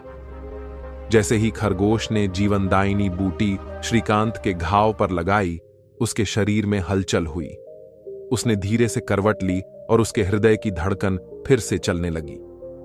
कुछ क्षणों के बाद श्रीकांत ने एक गहरी सांस ली और अचानक चीखते हुए अपनी आंखें खोल दी। अपने स्वामी को जीवित देखकर सभी जानवर खुशी से उछल पड़े। वे आनंदित होकर चारों ओर घूमने लगे। शेर ने आगे बढ़कर श्रीकांत को सहारा दिया और धीरे से पूछा, स्वामी, आप कैसा महसूस कर रहे हैं? श्रीकांत ने हौले से सिर हिलाया और अपने चारों वफादार साथियों को देखा। फिर गंभीर स्वर में पूछा, राजकुमारी जी कहां हैं? शेर ने बिना कोई बात छुपाए पूरी घटना कह सुनाई कि कैसे उनकी निष्ठा और प्रेम ने उसे दोबारा जीवन दिया, पर राजकुमारी के बारे में वह कुछ नहीं बता सके। श्रीकांत को यह सुनकर गहरा दुख हुआ। उसने राजकुमारी के जाने का अफसोस किया और वहां ज्यादा देर रुकना उचित नहीं समझा। वह तुरंत अपने जानवरों के साथ उस दिशा में चल पड़ा जहां मंत्री राजकुमारी को ले गया था। जहां जहां श्रीकांत जाता, लोग उसे मदारी समझकर उसके पीछे हो लेते। उसके जानवरों का अनूठा रूप देखकर लोग अचंभित हो जाते। शेर की गर्दन में हीरे की माला थी, रीछ के कानों में चमकते हुए कुंडल थे, भेड़िए के पैरों में चांदी के कड़े और लोमड़ी और खरगोश के अंगुलियों में नगीने जड़े अंगूठियां थीं। लोग यह सब देखकर अचरज में पड़ जाते और सोचते कि यह जरूर कोई मायावी व्यक्ति होगा। संयोग से पूरे 1 साल बाद श्रीकांत घूमता फिरता उसी नगर में पहुंचा जहां उसने राजकुमारी को बचाया था। लेकिन इस बार नगर का दृश्य बिल्कुल बदला हुआ था। सारा नगर रोशनी से जगमगा रहा था। गलियां सजी हुई थीं और लोग हर्षोल्लास में मग्न थे। श्रीकांत को यह देखकर हैरानी हुई। उसने सराय के मालिक से पूछा, आज से ठीक 1 साल पहले तुम्हारा नगर दुख में डूबा हुआ था। हर तरफ उदासी का माहौल था, लेकिन आज हर जगह उत्सव का माहौल है। यह क्या माजरा है? सराय वाले ने मुस्कुराते हुए उत्तर दिया, क्या तुम्हें नहीं पता? 1 साल पहले हमारे नगर पर एक भयानक संकट आया था, जब 7 सिरों वाले अजगर ने राजकुमारी को बंदी बना लिया था। लेकिन हमारी राजकुमारी को मंत्री ने अपनी वीरता से बचा लिया था। श्रीकांत की आंखें आश्चर्य से फैल गईं। उसने बेचैनी से पूछा, और आज की यह रौनक किस खुशी में है? सराय वाले ने हंसते हुए कहा, आज राजकुमारी और मंत्री का विवाह हो रहा है। श्रीकांत यह सब सुनकर शांत हो गया, लेकिन उसके मन में उथल पुथल मची हुई थी। अगले दिन उसने सराय के मालिक से कहा, मुझे राजा के महल जाना है। सराय वाले ने हैरानी से पूछा, क्या हुआ? सब ठीक तो है? श्रीकांत ने गंभीरता से जवाब दिया, मैं राजकुमारी से विवाह करूंगा। सराय वाला यह सुनकर हंस पड़ा, क्या तुम पागल हो गए हो? राजकुमारी की शादी वजीर से हो रही है, और तुम? लेकिन श्रीकांत ने बिना कुछ कहे अपनी पोटली खोली और एक रुमाल निकाला। उसमें अजगर के 7 कटे हुए जीव बंद थीं। फिर उसने सराय वाले को पूरी घटना विस्तार से सुनाई, कैसे उसने अपनी जान पर खेलकर राजकुमारी को बचाया था। सराय वाला यह सब सुनकर अवाक रह गया। उसने धीरे से कहा, मैं तुम्हारी बातों पर पूरा विश्वास करता हूं, लेकिन राजकुमारी से तुम्हारी शादी होना नामुमकिन है। श्रीकांत मुस्कुराया और बोला, अच्छा तो लगा लो शर्त।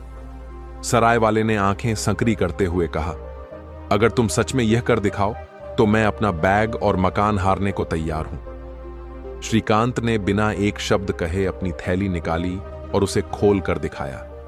उसमें 1000 सोने की मुद्राएं चमक रही थीं। यह बातें अभी सराय में ही चल रही थीं कि किसी ने जाकर महल में यह खबर दे दी। जब राजा को यह पता चला तो उसने तुरंत अपने सेवकों को श्रीकांत को बुलाने के लिए भेजा। लेकिन श्रीकांत ने संदेशवाहक से कहा, जब तक मेरे लिए राजसी वस्त्र और सवारी के लिए एक शानदार रथ नहीं भेजा जाएगा, तब तक मैं महल नहीं आऊंगा। राजा ने उसकी यह मांग स्वीकार कर ली। उसने श्रीकांत के लिए शानदार पोशाक और एक शाही रथ सवारों के दस्ते के साथ भेज दिया। जब यह रथ सराय पहुंचा तो श्रीकांत ने मुस्कुराकर सराय वाले से कहा, देखो, जो मैंने मांगा था वह मिल गया। इसके बाद उसने राजसी वस्त्र पहने और अपने जानवरों के साथ रथ में सवार होकर महल की ओर चल पड़ा। महल पहुंचने पर श्रीकांत को सीधे दरबार में ले जाया गया। वहां का नजारा भव्य था। राजकुमारी और वजीर पहले से ही विवाह के वस्त्रों में सजे बैठे थे। राजा ने श्रीकांत को बुलाकर राजकुमारी और वजीर के बीच बैठा दिया। वजीर ने श्रीकांत को पहचानने की कोशिश की, लेकिन वह असफल रहा। दरअसल जब उसने श्रीकांत का सिर कटवाने का आदेश दिया था, तब उसने उसका चेहरा ठीक से देखा ही नहीं था। वजीर ने अपनी बहादुरी साबित करने के लिए दरबार में अजगर के 7 सिर मंगवाए थे। वे सभी सिर वहां सजा दिए गए थे। राजा ने गर्व से श्रीकांत की ओर देखा और कहा, देखो, यही उस अजगर के सिर हैं जिसे हमारे वजीर ने मारा था। उसी की वीरता के सम्मान में आज उसका विवाह राजकुमारी से हो रहा है। श्रीकांत ने हल्की मुस्कान के साथ कहा, महाराज, क्या मुझे कुछ कहने की अनुमति मिलेगी?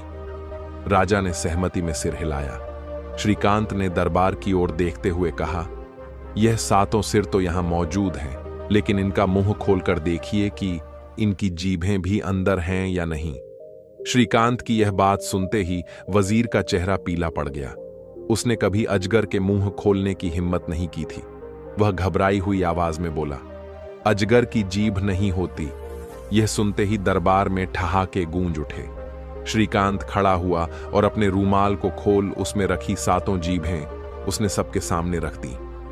फिर एक एक करके अजगर के 7 सिरों के मुंह खोले और उनमें जीभ रख दी। अब दरबार में सन्नाटा छा गया, सभी अवाक थे। फिर श्रीकांत ने वह खाली रूमाल राजकुमारी की ओर बढ़ाते हुए पूछा, क्या आप इस रूमाल को पहचानती हैं? राजकुमारी ने रूमाल को ध्यान से देखा और तुरंत कहा, हां, यह वही रूमाल है जो मैंने उसे दिया था, जिसने मुझे उस अजगर से बचाया था। श्रीकांत ने मुस्कुराकर पूछा, और वह व्यक्ति कौन था? राजकुमारी ने बिना किसी संकोच के कहा, वह तुम थे। राजा और दरबार में बैठे सभी लोग यह सुनकर आश्चर्य में पड़ गए। राजा ने श्रीकांत से पूछा, जब तुमने मेरी बेटी की जान बचाई थी तो तुमने सीधे मुझसे विवाह की इच्छा क्यों नहीं जताई?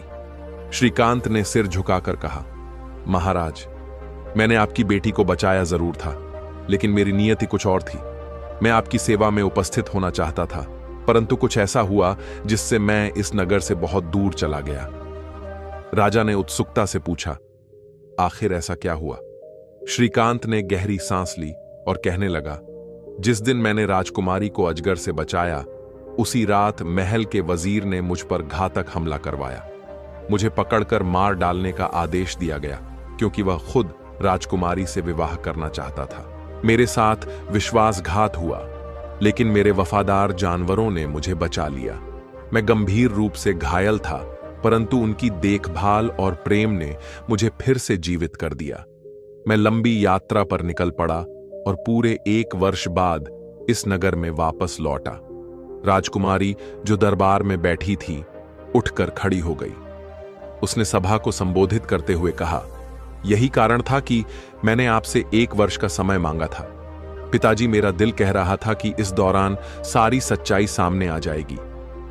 राजा ने गंभीर स्वर में कहा, इस मामले की गहराई से जांच की जाएगी। उन्होंने तत्काल अपने सबसे अनुभवी 12 दरबारियों की एक समिति गठित की और वजीर के अपराधों की जांच का आदेश दिया। कुछ ही दिनों में सत्य उजागर हो गया। वजीर ने न केवल श्रीकांत के साथ विश्वासघात किया था, बल्कि वर्षों से प्रजा पर भी अत्याचार कर रहा था। समिति ने सर्वसम्मति से वजीर को मृत्युदंड देने की सिफारिश की। जब यह निर्णय लिया गया तो नगर में उत्सव जैसा माहौल था। आम जनता, जो वर्षों से वजीर के अत्याचारों से तंग आ चुकी थी, इस फैसले से बेहद खुश हुई। कुछ ही दिनों बाद राजकुमारी और श्रीकांत का विवाह राजसी धूमधाम से संपन्न हुआ। नगर भर में आनंद और उल्लास था, लेकिन श्रीकांत अपने पुराने दोस्तों को नहीं भूला। विवाह के बाद उसने सराय वाले को महल में बुलवाया। जब वह आया तो श्रीकांत मुस्कुराकर बोला, तो भाई, अब क्या कहते हो? मैंने जो कहा था वह सच साबित हुआ ना? सराय वाला सर झुकाकर बोला, हां बिल्कुल, अब मेरा बैग और मकान तुम्हारी संपत्ति है। श्रीकांत हंसकर बोला, शर्त के अनुसार न्याय यही कहता है, लेकिन दया कुछ और कहती है, जो अपने बैग और मकान की रक्षा करो। और हां, वह 1000 स्वर्ण मुद्राएं भी अब तुम्हारी ही हैं। अब श्रीकांत और राजकुमारी खुशी खुशी जीवन बिताने लगे, लेकिन श्रीकांत अपने पुराने शौक, शिकार और अपने प्रिय जानवरों को नहीं भूला था। एक दिन उसने सुना कि एक सघन जंगल के बारे में अजीब अजीब कहानियां प्रचलित हैं। लोग कहते थे कि इस जंगल में जो भी शिकारी जाता है वह कभी लौट कर नहीं आता। श्रीकांत ने मुस्कुराकर कहा, जब तक मैं इस जंगल को पार ना कर लूं, मुझे चैन नहीं आएगा। श्रीकांत के साथियों ने उसे बहुत समझाया कि वह जंगल में अकेले ना जाए, लेकिन उसके मन में एक अजीब जिज्ञासा थी। एक दिन सुबह के समय उसने अपने 5 वफादार जानवरों को साथ लिया और घने जंगल की ओर निकल पड़ा। कुछ ही दूर जाने पर उसने एक हिरनी देखी, जो बिल्कुल सफेद थी, जैसे रुई के फाहे से बनी हो। वह हिरनी बड़ी फुर्ती से भाग रही थी। श्रीकांत ने तुरंत अपने घोड़े को एड़ लगाई और हिरनी का पीछा करने लगा। उसके जानवर भी उसके पीछे पीछे दौड़ पड़े। हिरनी बहुत तेज थी और श्रीकांत उसे पकड़ने के लिए लगातार घोड़ा दौड़ता रहा। भागते भागते वह जंगल में बहुत दूर निकल आया। उसके साथी महल में उसकी राह देखते रहे, लेकिन जब सूरज ढल गया और वह वापस ना लौटा तो वे घबरा गए। आखिरकार वे अकेले ही महल लौट गए और राजकुमारी को पूरी बात बता दी। राजकुमारी ने जैसे ही सुना कि श्रीकांत लापता हो गया है, वह घबराकर बेहोश हो गई। महल में हड़कंप मच गया। इधर श्रीकांत लगातार हिरनी का पीछा करता रहा। कई घंटे बीत गए, लेकिन उसने हिरनी को अपनी आंखों से ओझल नहीं होने दिया। दौड़ते दौड़ते वह बुरी तरह थक चुका था। तभी अचानक उसकी नजरों के सामने से हिरनी गायब हो गई। अब उसे एहसास हुआ कि वह जंगल के बेहद अंदर तक आ गया है। चारों ओर अंधेरा घिरने लगा था। उसने अपनी कमर से सींग निकाला और पूरी ताकत से बजाया, लेकिन दूर दूर तक कोई आवाज नहीं आई। थक कर वह घोड़े से उतरा और एक बड़े पेड़ के नीचे ठहर गया। उसके जानवर भी आकर उसके पास बैठ गए। कुछ देर बाद उसने लकड़ियां इकट्ठा की और आग जलाई। आग की गर्मी से हल्की रोशनी फैल गई। अभी उसे बैठे कुछ ही समय हुआ था कि उसे किसी के कराहने की आवाज सुनाई दी। वह चौकन्ना हो गया। उसने चारों ओर नजर दौड़ाई, लेकिन कोई नजर नहीं आया। फिर वही आवाज आई, इस बार और भी साफ। ओह आह, अरे मैं मरी जा रही हूं। श्रीकांत चौंक गया। उसने ऊपर देखा तो पेड़ की ऊंचाई पर एक बूढ़ी औरत बंधी हुई थी। वह ठंड से कांप रही थी और दर्द से कराह रही थी। ओह बेटा, मेरी हालत बहुत खराब है। ठंड से मेरी जान निकली जा रही है। श्रीकांत ने उसे ध्यान से देखा। उसे उस औरत पर दया आ गई। उसने नरम स्वर में कहा, बड़ी मां, अगर तुम्हें ठंड लग रही है तो नीचे आ जाओ। यहां आग जल रही है, इससे तुम्हें गर्मी मिलेगी। बूढ़ी औरत ने डर कर कहा, नहीं नहीं, मैं नीचे नहीं आ सकती। तुम्हारे ये खतरनाक जानवर मुझे मार कर खा जाएंगे। श्रीकांत मुस्कुराया और बोला, डरने की जरूरत नहीं है। मेरे जानवर किसी को नुकसान नहीं पहुंचाते। आओ, आग के पास बैठ जाओ, तुम्हें ठंड नहीं लगेगी। बूढ़ी औरत कुछ देर चुप रही, फिर धीरे धीरे नीचे उतरने लगी। दरअसल वह बूढ़ी औरत एक जादूगरनी थी। उसने भयभीत स्वर में कहा, नहीं नहीं, मुझे बहुत डर लग रहा है। मैं तब तक नीचे नहीं आऊंगी जब तक तुम अपने जानवरों की पीठ पर यह लकड़ी की टहनी ना छू लो जो मैं नीचे फेंक रही हूं। श्रीकांत को उस पर भरोसा हो गया। उसने कहा, ठीक है टहनी, मुझे दे दो। इतना सुनते ही पेड़ से एक सूखी टहनी नीचे गिरी और श्रीकांत के पैरों के पास आकर ठहर गई। उसने झुककर टहनी उठा ली और बारी बारी अपने सभी जानवरों की पीठ पर उसे फेर दिया। लेकिन जैसे ही टहनी जानवरों को लगी, वे तुरंत पत्थर के बन गए। श्रीकांत यह देखकर हैरान रह गया और कुछ समझ पाता इससे पहले ही जादूगरनी तेजी से पेड़ से नीचे उतर आई। वह झपट कर श्रीकांत के हाथ से टहनी छीन ली और उसे भी उसी टहनी से छू दिया। टहनी के छूते ही श्रीकांत भी पत्थर का बन गया। अब जादूगरनी ने श्रीकांत और उसके सभी जानवरों को उठाकर एक गुफा में डाल दिया। वहां पहले से ही कई लोग जादू के प्रभाव से पत्थर बने पड़े थे। इधर महल में राजकुमारी रोज अपने पति श्रीकांत के लौटने का इंतजार करती रही। लेकिन दिन बीतते गए, हफ्ते गुजर गए, फिर भी श्रीकांत का कोई अता पता नहीं चला। धीरे धीरे राजकुमारी की उम्मीद टूटने लगी और वह उदास रहने लगी। उसका मन हर समय चिंता में डूबा रहता। कुछ समय बीत जाने के बाद श्रीकांत का भाई श्रीनाथ भी घूमते फिरते उसी शहर में आ पहुंचा। सबसे पहले वह उस जगह गया जहां दोनों भाइयों ने विदा होते समय एक पेड़ में चाकू गड़ा था ताकि एक दूसरे की हालत का अंदाजा लगा सकें। श्रीनाथ ने देखा कि जिस दिशा में श्रीकांत गया था वहां की ओर गड़ा चाकू जंग से ढक चुका था, लेकिन पूरी तरह नहीं। इससे उसे समझ आ गया कि श्रीकांत मरा तो नहीं, लेकिन किसी बड़ी मुसीबत में जरूर फंस गया है।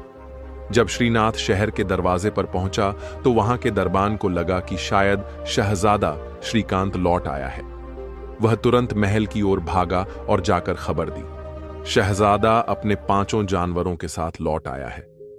यह सुनकर महल में हड़कंप मच गया। सभी को पहले तो आश्चर्य हुआ, फिर खुशी भी हुई।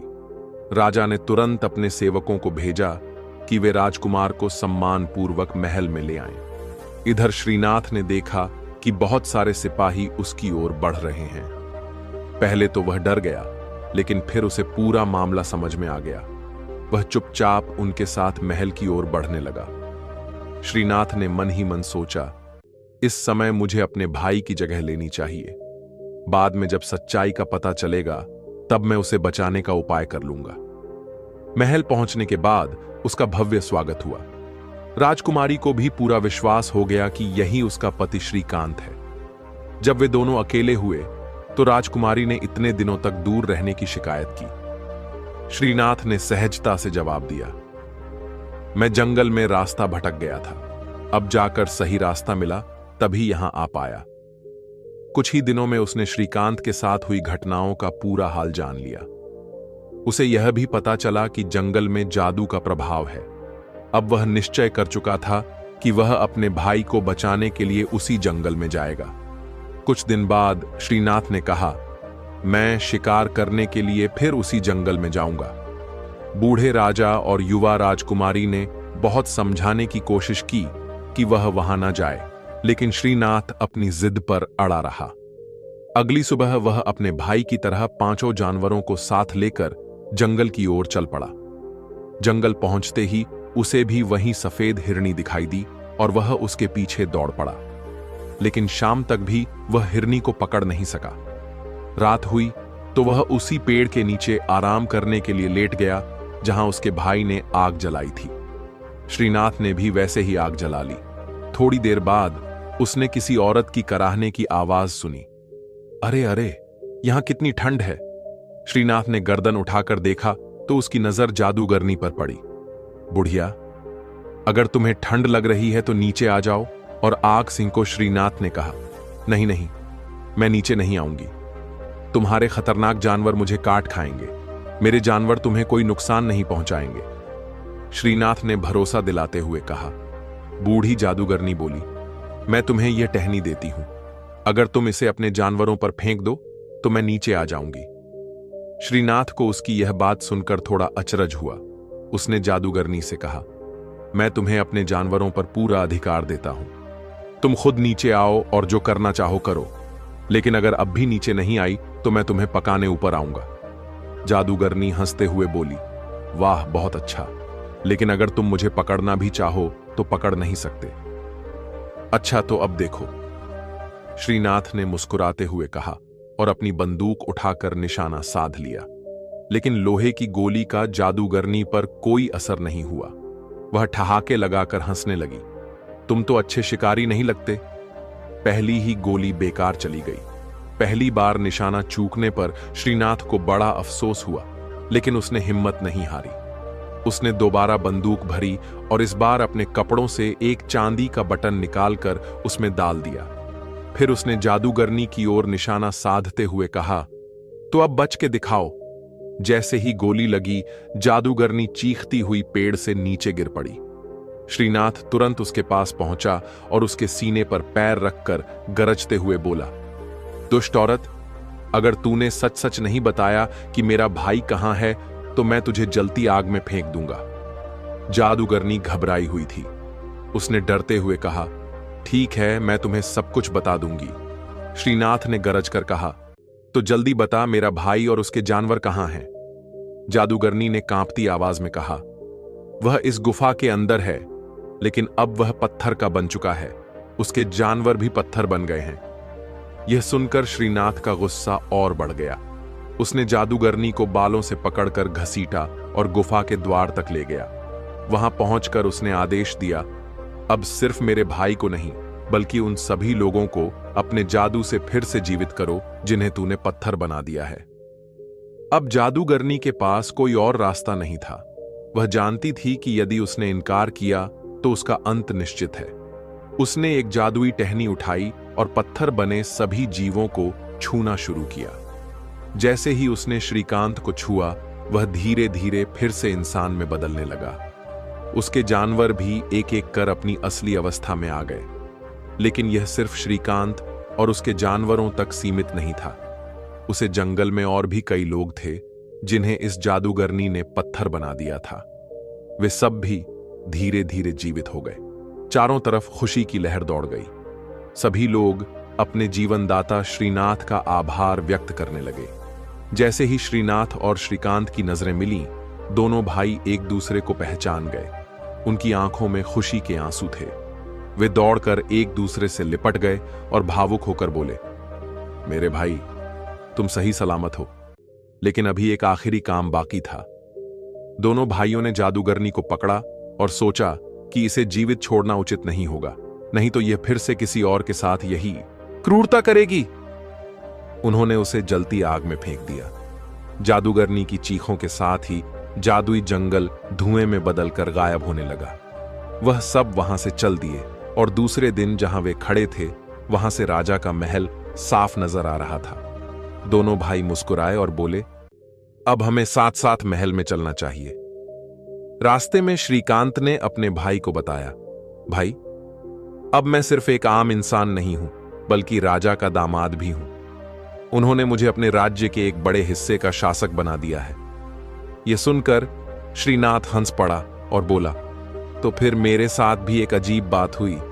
जब मैं उस शहर में पहुंचा तो लोगों ने मुझे तुम्हारी तरह समझा और मेरा भी राजसी स्वागत किया। श्रीकांत हंसते हुए बोला, भाई, हम दोनों बिल्कुल एक जैसे दिखते हैं, इसीलिए लोग हमें पहचान नहीं पाते।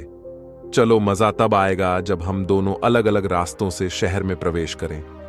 श्रीनाथ को यह सुझाव बहुत पसंद आया। दोनों भाई अलग अलग दरवाजों से शहर में घुसे। जब वे अपने अपने दरवाजों से शहर में पहुंचे तो दोनों दरबानों ने उनका स्वागत किया और उनके आगे आगे चलने लगे। जैसे ही वह महल पहुंचे, दोनों दरबानों ने एक साथ ऊंची आवाज में घोषणा की, शहजादा महाराज अपने जानवरों के साथ वापस आ गए हैं। राजा यह सुनकर आश्चर्यचकित रह गए।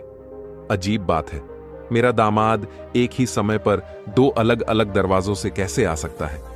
जब वह दोनों राजा के सामने पहुंचे तो शक्ल एक जैसी होने के कारण राजा उन्हें पहचान ही न सका कि उनका दामाद कौन है।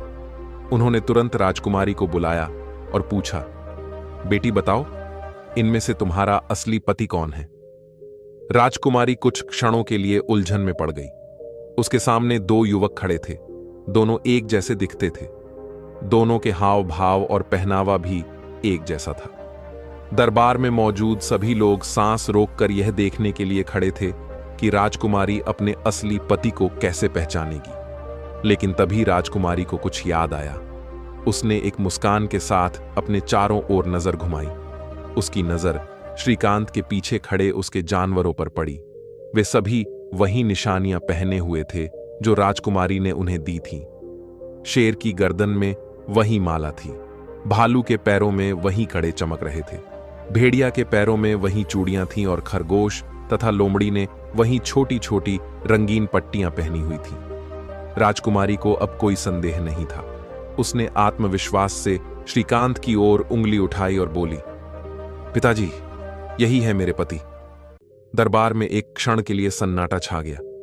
फिर अचानक जय जयकार की आवाजें गूंज उठीं। राजा दरबारी और नगर के लोग राजकुमारी की बुद्धिमानी पर मुग्ध हो गए। श्रीकांत मुस्कुराए और राजकुमारी की ओर देखकर बोला, तुमने बिल्कुल सही पहचाना। इसके बाद दोनों भाई खुशी खुशी गले मिले। श्रीनाथ भी बहुत प्रसन्न था कि उसे अपना भाई वापस मिल गया। राजा ने श्रीकांत और श्रीनाथ की वीरता और साहस की सराहना की। उन्होंने पूरे नगर में घोषणा करवाई कि इन दोनों भाइयों ने न केवल जादूगरनी के अत्याचार से निर्दोष लोगों को बचाया, बल्कि सत्य और न्याय की रक्षा भी की। समय बीतता गया। श्रीकांत और राजकुमारी ने सुख शांति से अपना जीवन व्यतीत किया। श्रीनाथ को भी